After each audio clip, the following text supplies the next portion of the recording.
अगर सबूत मिल चुका है और पारो का खून चौधरी जनक सिंह ने किया है तो तुम्हें उस पर कत्ल का मुकदमा दायर करना पड़ेगा। मुझसे नहीं होगा। यह तुम्हारा फर्ज बनता है। मैं जानता हूं मेरा क्या फर्ज बनता है और मैं यह भी जानता हूं कि मुकदमा दायर करना चाहिए, लेकिन मुझसे नहीं होगा। कत्ल की सजा नहीं मिलनी चाहिए। मेरी जिंदगी उनके एहसानों से लदी पड़ी है। उन्होंने मुझे पाला, पढ़ाया, वकील बनाया, सरकारी वकील बनवाया। वो अपनी बेटी दे रहे थे मुझे, मैं उसे अपना ना सका। ऐसे इंसान पर मुकदमा कर दूं? तुम सरकारी वकील हो लेकिन इंसान भी हूं। एक दिल है सीने में, वफादारी भी कोई चीज होती। शर्म, शराफत, मान, ईमान सब कुछ भुला दूं, नमक हरामी करूं, गद्दारी, फिर कहां मुंह छिपाता फिरूंगा? क्या रह जाएगी इज्जत मेरी? मोहन, मोहन, मैं चंद्रमुखी से इतना प्यार करता हूं कि उसकी एक खुशी के लिए अगर मुझे अपनी जान भी देनी पड़े तो मैं यूं कुर्बान कर दूं। ये मेरी बदकिस्मती है कि वो तुमसे प्यार करती है और ये उसकी बदकिस्मती है कि तुम महज अपनी इज्जत से प्यार करते हो।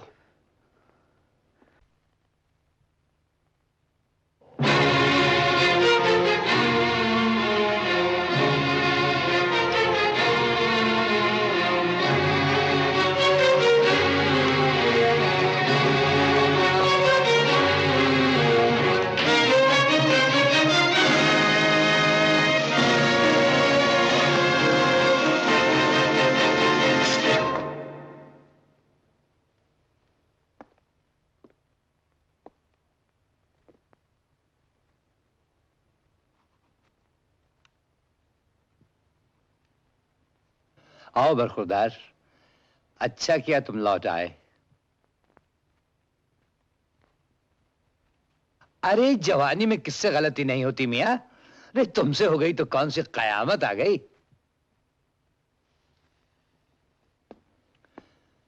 हमें यकीन है कि करुणा तुम्हें माफ कर देगी और फिर से तुम्हें कबूल कर लेगी। और हमें यह भी एहसास है कि तुम दिल में बहुत शर्मिंदा हो और जबान से कुछ कह नहीं पा रहे हो। बैठोगे नहीं?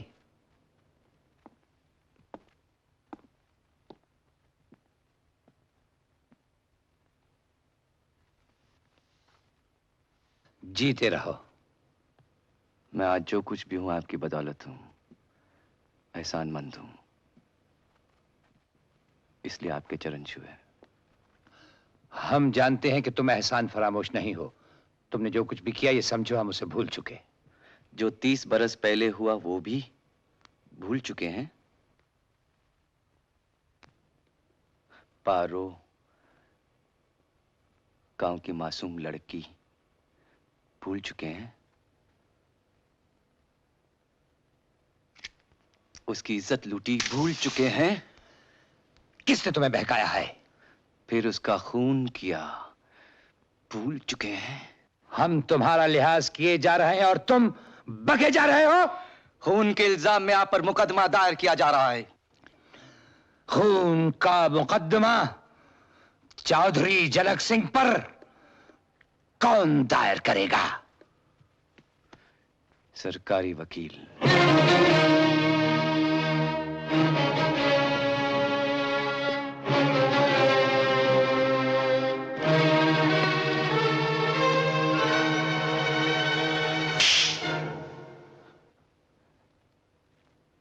एहसान नहीं भूल सकता, अपमान भी नहीं भूलूंगा। तो एहसान फरामोश। सरकारी वकील पर हाथ उठाना मुनासिब नहीं चौधरी साहब। जलील कुत्ते, हमारी दहलीज के टुकड़ों पर पला और आज हम पर ही गुर्राता है। हुआ क्या पापा? झूठे इल्जाम लगाने आया था हम पर। और फिर योर ऑनर, जिस तरह एक बाज की तीखी नजर आसमान में उड़ती हुई फाख्ता को बेहाल कर देती है, उसी तरह मुजरिम ने अपने घर के मालिक की बेटी को काबू करके उसके जिस्म पर अपनी वहशियाना प्यास बुझाई और उसकी मासूमियत को गलीज कर दिया। और फिर जब गरीब पारो को हमल हो गया तो मुजरिम ने, जो उस वक्त जवानी के जोशे जुनून में डूबा हुआ था, एक अमीर बाप के बिगड़े हुए बेटे ने एक जुर्म छुपाने के लिए दूसरा जुर्म कर डाला और अपने घर के मालिक की बेटी का खून कर डाला। और उसकी लाश को ऐसी सफाई के साथ छुपा दिया गया कि बरसों तक उस जुर्म की बू तक ना आने दी। योर ऑनर, आज मैं इस राज को बेपर्दा करके उस जुर्म को अदालत के सामने रिश्ते जख्मों की तरह ताजा करके पेश करूंगा। मैं खूब जानता हूं यह शख्स जो मुजरिम के कटहरे में मौजूद है इस शहर की एक बहुत बड़ी हस्ती है, लेकिन कानून जुर्म को देखता, इंसान को नहीं देखता। उसके सामने राजा और रंक, अमीर और गरीब, मालिक और गुलाम सब बराबर हैं। जुर्म संगीन है, सजा भी संगीन है। जुर्म कत्ल का है, सजा मौत है। कानून बेरहम होता है, लिहाजा रहम की कोई गुंजाइश नहीं। Thank you your honour. मुल्जिम को कुछ कहना हो तो मौका दिया जाता है। योर ऑनर, जिस अजीज को हम अपने बेटे के समान समझते आए हैं, जब वही हमें फांसी के फंदे पर लटकाने की फिक्र में है, तो सिवाय इसके हमारे पास और क्या चारा है कि हम यहां खामोश खड़े रहें। मुल्जिम की पैरवी के लिए कोई वकील हाजिर है?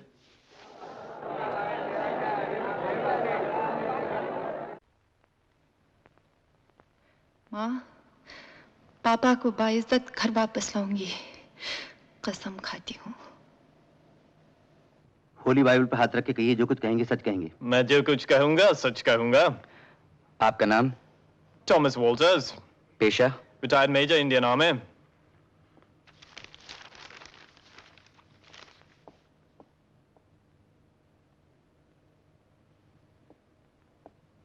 मेजर टॉम वॉल्टर्स, आप इस तस्वीर को पहचानते हैं? जी, ये तस्वीर मैंने बनाई थी, अब 30-35 बरस हो गए। किसकी है? मेरा एक रिक्शा कूली था, उसका नाम माधव। My God! मेरे सवाल का जवाब दीजिए, किसकी है? उसकी एक मंगेतर थी, ये उसकी तस्वीर है। नाम याद है आपको? जी, उसका नाम पारो था। मुझे कोई और सवाल नहीं पूछना, आप पूछना चाहें तो पूछ सकती हैं। मुझे इनसे कुछ नहीं पूछना योर ऑनर। ताज्जुब है, कुछ पूछा ही नहीं। हैरत की बात है, मैं भी हैरान हूँ। क्रॉस एग्जामिनेशन तो होना चाहिए। इस तस्वीर में जो हार है, इसे पहचानती? ये हार मेरे भाई माधो ने पारो को दिया था।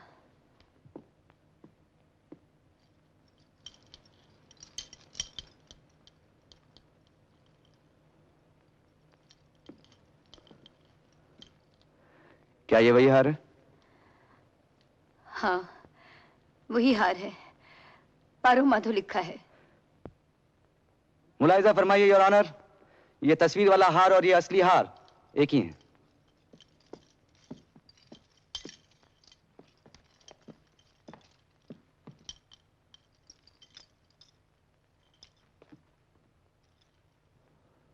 हूबहू वही है।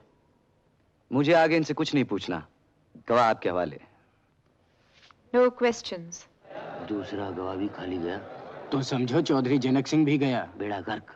जब आखिरी बार तुमने अपनी बेटी को देखा तो उस वक्त वो क्या कर रही थी? वो कोठी के अंदर गई थी जी। कोठी के अंदर और कौन था उस वक्त? बड़े सरकार थे और छोटे सरकार थे। बड़े सरकार कहाँ थे? बड़े सरकार नीचे शीशे वाले बरामदे में थे। और छोटे सरकार? अंदर होंगे कहीं, मैं क्या जानूं जी। फिर क्या हुआ?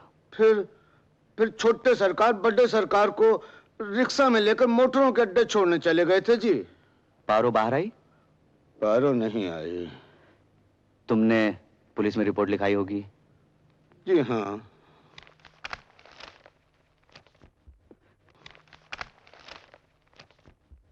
योर ऑनर, यह है पुलिस स्टेशन की कंप्लेंट बुक। सन 1945 जब सब कुछ उर्दू में लिखा जाता था, 20 अगस्त को कंप्लेंट लिखाई गई। काफी दिनों तक तो यह दर्ज किया जाता रहा कि तहकीकात जारी है। यकायक तहकीकात बंद कर दी गई। दस्तखत sub inspector Jagat Ram. Your honour, तहकीकात क्यों बंद कर दी गई, इसका भी एक राज है जो अदालत के सामने जाहिर किया जाएगा। नहीं जगतू, आज मैं तुमसे कुछ मांगने आई हूँ। अरे सत्तो, मेरे पास रखा ही क्या है सिवाय कबल खाने के? तुम तो कसम तोड़ के आई हो ना, और मैं कसम खाता हूँ मेरे पास जो कुछ भी है सब तुम्हारा ही है। एक तो शराब छोड़ दो। अच्छा। दूसरे पुलिस की रिपोर्ट का वो कागज। वो भी है, वो भी है, वो भी है। उसे कचहरी में पेश कर दो। अरे किस कचहरी में? जैसे तुम कहो। सब बताती हूँ, पहले वादा करो जगतू। अरे मेरी सारी जिंदगी तेरी याद में निकल गई। और क्या चाहती हो बोलो, और क्या चाहती हो? मैं तुम्हारे ये एहसान कभी नहीं भूलूंगी जगतू, कभी नहीं। ये वो रिपोर्ट है जो हवेली की तलाशी के बाद मैंने लिखी थी। इसमें झूठे सरकार की दस्तखत है। इसे मैंने रिपोर्ट बुक से फाड़ के अपने पास रख लिया था।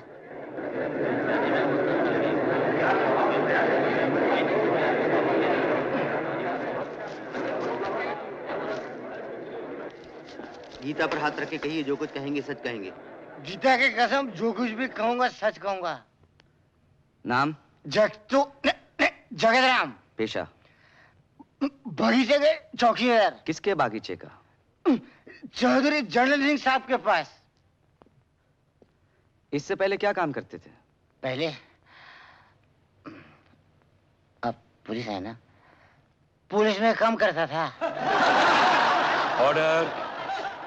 जगतराम, जब तुम पुलिस में थे तुमने कभी पारो नाम की लड़की के लापता होने की रिपोर्ट लिखी थी? रिपोर्ट? हाँ, लिखी थी। इन्वेस्टिगेशन के दौरान में तुमने चौधरी साहब के घर की तलाशी ली थी? ली थी। क्या मिला? एक हार। क्या ये वही हार है? हाँ, हाँ है, है।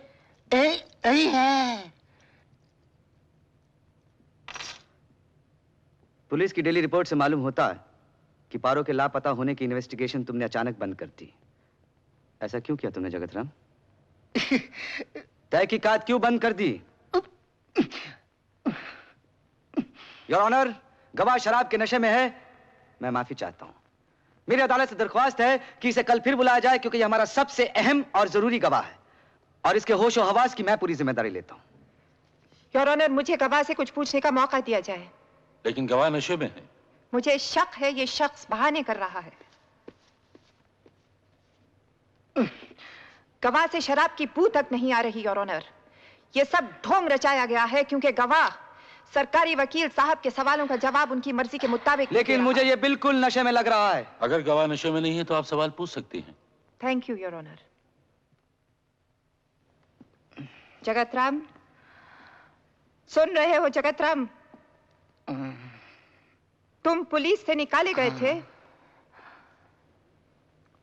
छोटी बीवी। किस लिए निकाले गए थे? क्या बोलूं? नशा। शराब के नशे में रहते थे इसलिए? ठीक से बात करो। तुम शराब के नशे में नहीं हो जगतराम। आज मैं शराब नहीं पी, घर पे गया आया हूँ।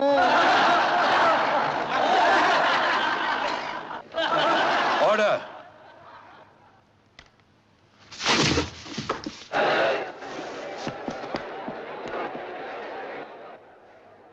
नब्ज बंद हो चुकी है जनाब।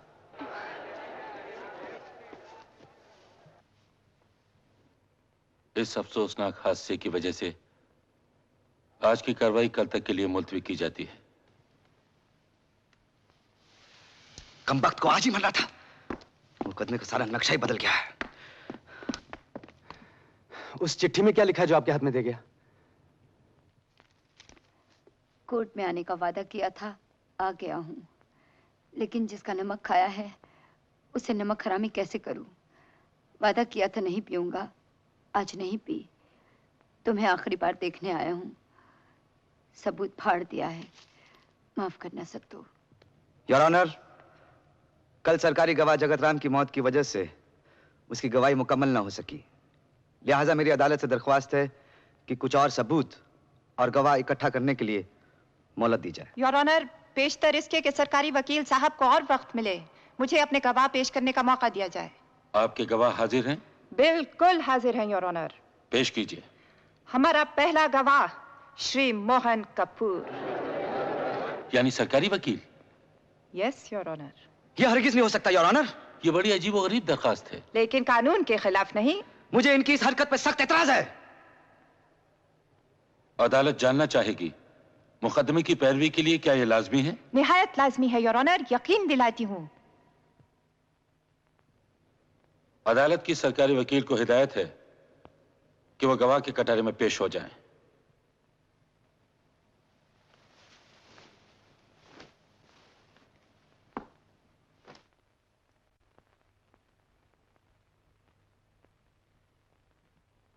गीता पर हाथ रख के कसम खाइए, जो कुछ कहेंगे सच कहेंगे। मैं जो कुछ कहूंगा सच कहूंगा। आप हनुमान मंदिर के पुजारी जी से मिलने गए थे? कहा था? भृगु शास्त्र से चंद्रमुखी के पिछले जन्म के बारे में पूछने गए थे? जी हाँ। क्या पता चला? ये बिल्कुल प्राइवेट बातें हैं योर ऑनर। क्या आपके इस सवाल का मुकदमे से ताल्लुक है? अजीबो गरीब ताल्लुक है योर ऑनर, गहरा ताल्लुक है, खतरनाक ताल्लुक है, बल्कि इस मुकदमे का ताल्लुक ही इसी बात से है। पूछने की इजाजत है। Thank you your honour. जवाब तलब करती हूं। भृगु शास्त्र से क्या पता चला? सवाल बदलती हूं। पिछले जन्म के बारे में क्या पता चला? मुझे इजाजत मिले कि मैं कटेरे से बाहर आकर कुछ कह आप सकूं। वहीं खड़े रहेंगे जब तक आपको हिलने की मैं इजाजत न दूं। आपको हिदायत है कि बात सिर्फ वही की जाए जिसका मुकदमे से ताल्लुक हो। बहुत एहतियात बरतूंगी योर ऑनर। सवाल फिर बदलती हूं। क्या भृगु ने बताया कि पारो चंद्रमुखी के रूप में पैदा हुई है और सरस्वती बाई का भाई माधव मरने के बाद इस जन्म में मोहन कपूर बनकर आया है? योर ऑनर, मैं फिर अर्ज करूंगा, यह सवाल बिल्कुल। क्या ये सच है, हाँ या ना? हाँ। क्या भृगु ने यह बताया कि माधव को पारो से प्यार था और माधव को दूसरा जन्म लेकर यानी मोहन कपूर बनकर पारो की मौत का बदला लेना होगा, नहीं तो चंद्रमुखी की आत्मा को इस जन्म में शांति नहीं मिलेगी? या भृगु शास्त्र में यह भी लिखा था कि पारो का खून चौधरी जनक सिंह ने किया है? मालूम नहीं। लिखा था कि नहीं, हाँ या ना? सफा फटा हुआ था। अब आप जा सकते हैं।